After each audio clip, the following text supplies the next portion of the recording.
આપણી સાથે phone line પર ડોક્ટર વત્સલ શાહ અત્યારે જોડાયા છે। ડોક્ટર આપનું સ્વાગત છે અત્યારે ન્યૂઝ કેપિટલમાં। જે અત્યારે એક બાદ એક મોટા ખુલાસા થઈ રહ્યા છે ચાંદખેડાના કેસમાં કે જેમાં બે દીકરીઓના મોતને હત્યાનો એંગલ આપવામાં આવી રહ્યું છે અને પોલીસ હવે તપાસ કરી રહી છે। એટલે દાદા દાદીની ભૂમિકા અહીંયા સ્પષ્ટપણે વિચારવા જેવી છે અને એ એંગલથી પણ તપાસ થશે। આ કેસમાં અત્યારે આપને શું લાગી રહ્યું છે? એટલે બેઝિકલી આખો કેસ જ્યારે ન્યૂઝ આવ્યા ઇટ વોઝ વેરી શોકિંગ કે એમાં બે છોકરાઓની ડેથ થઈ અને સૌથી વધારે તો જે 2.5-3 મહિનાની બેબી હતી એનું ડેથ થયું બીકોઝ ઓફ જે ઢોસા ખાધા જે બેટરમાંથી એવું ક્લેમ થઈ રહ્યું છે। તો ફર્સ્ટ ઓફ ઓલ મારો ક્વેશ્ચન તો એ છે કે વાય 2.5-3 મહિનાની છોકરીને ઢોસા ખવડાયા બીકોઝ અમે લોકો એમ કહે કે 6 મહિના સુધી બાળકને બહારનું કશું આપવું ના જોઈએ, એટલે એ એક વસ્તુ હતી અને એના કારણે પછી બંને બાળકોનું મૃત્યુ થયું। હવે બંનેના જે પોસ્ટમોર્ટમ ને એમાં આવ્યું છે તો મને એવું જાણવા મળ્યું કે એમાં તમે જે ન્યૂઝમાં જોયું કે એમાં કશું કેમિકલ મળ્યા છે પણ હજુ પૂરેપૂરો રિપોર્ટ આવ્યો નથી, પણ એમાં કંઈક ઝિંક અને એલ્યુમિનિયમ એવું કશું જી સર એક રિપોર્ટ આવ્યો છે અને એની અંદર ઝિંક અને એલ્યુમિનિયમ જે માતા પિતા જે હોસ્પિટલમાં સારવાર હેઠળ છે એમની બોડીની અંદરથી ઝિંક અને એલ્યુમિનિયમ મળી આવ્યું છે। મારે એ સમજવું છે આપની પાસેથી કે જો આ બંને બોડીની અંદર હોય, જો લોહીમાં ભળી ગયા હોય તો તેની બોડી પર કયા પ્રકારની અસર કરે છે, બોડી કેવું રિએક્ટ કરે છે અને બાળકીઓના મોત થઈ ચૂક્યા છે સર। એટલે જો માતા પિતાની બોડીની બ્લડમાંથી આ બે વસ્તુ મળી છે એટલે એ શક્ય છે કે બંને દીકરીઓની બોડીમાં પણ એ જ વસ્તુ હશે એટલે એ વધારે રિએક્ટ કર્યું। મારે બોડી કયા પ્રકારનું રિએક્ટ કરે સર એ સમજવું છે। બેઝિકલી એલ્યુમિનિયમ અને ઝિંક એ બંને નોર્મલ મેટલ કહેવાય, જે મિનરલ્સ કહેવાય એક જાતના, જે આપણે રોજિંદા ખાવા પીવામાં બી મળી જાય છે ને આપણે એ લોકો એમાંથી બી ખાતા હોઈએ છીએ ને આપણને એમાં મળતા હોય છે। સો એ વસ્તુ એઝ અ પોઈઝન એક્ટ કરવા માટે બહુ મોટી માત્રામાં લેવું પડે, જે મોટી માત્રામાં લેવું પડે। ફોર એક્ઝામ્પલ જો એક ટેબ્લેટ કદાચ 5 mg કે 10 mg મિલીગ્રામ આપવું હશે તો તમારે લગભગ બહુ મોટી માત્રામાં એ ટેબ્લેટ લેવી પડે કે એની અસર તરત આટલી ઝડપી થાય। તો એ વસ્તુ બહુ જ અનયુઝ્યુઅલ કહેવાય પણ સ્ટીલ ઇટ ઇઝ પોસિબલ। પણ હજુ બી પૂરેપૂરો રિપોર્ટ આવ્યો તો આપણને વધારે આઈડિયા આવે કે આવું કેમ થયું અને એની જોડે બીજી કશી વસ્તુ છે કે નહીં એ બી આપણને વધારે ક્લેરિટી મળે। બિલકુલ, મિહિર પણ અત્યારે આપણી સાથે લાઈવ જોડાઈ ગયા। સર આપ લાઈન પર રહેશો, એક સવાલ મારે આપને એ કરવો છે પછી મિહિર પાસે જઈશું।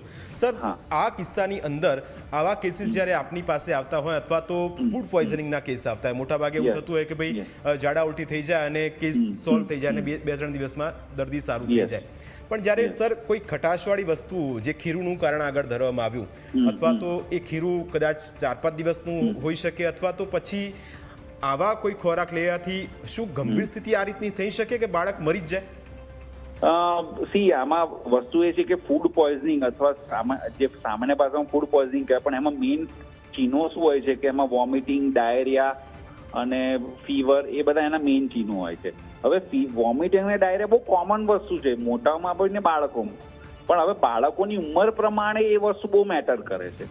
જો બાળક નાનું હોય તો બાળકને અમુક વોમિટિંગ અને અમુક ડાયરિયા બી એના માટે જીવલેણ થઈ શકે છે। એટલે પછી બાળકને જ્યારે ઉલટીઓ અને ડાયરિયા ને ઉલટીઓ થઈ એના પછી બાળક કેટલું એમાંથી શું થાય કે બાળકના શરીરમાંથી પ્રવાહી જતું રહે તો બાળકનું બ્લડ પ્રેશર એકદમ ઓછું થઈ જાય।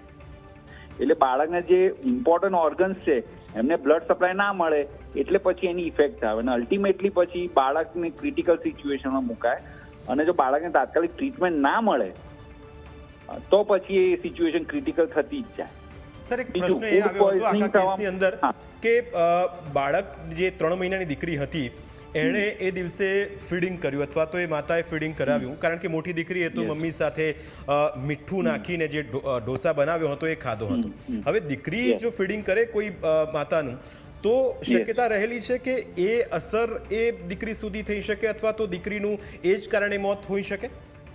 હવે એ તો કયા અમુક કેમિકલ્સ કેવા તત્વો હોઈ શકે જે મધરના દૂધ દ્વારા બાળકને પહોંચી શકે છે પણ યુઝ્યુઅલી એ માત્રા બહુ જ ઓછી હોય છે એટલે એ વસ્તુ બાળકને હાર્મ કરી શકે શક્યતાઓ ઘણી ઓછી કહેવાય। પણ again it is what kind of metal કે ઇન્ફેક્શન કે શું હતું એ મેટર કરે છે કે જે બી ક્લેમ થઈ રહ્યું છે કે પોઈઝન જે બી છે એની પર બી મેટર કરે છે।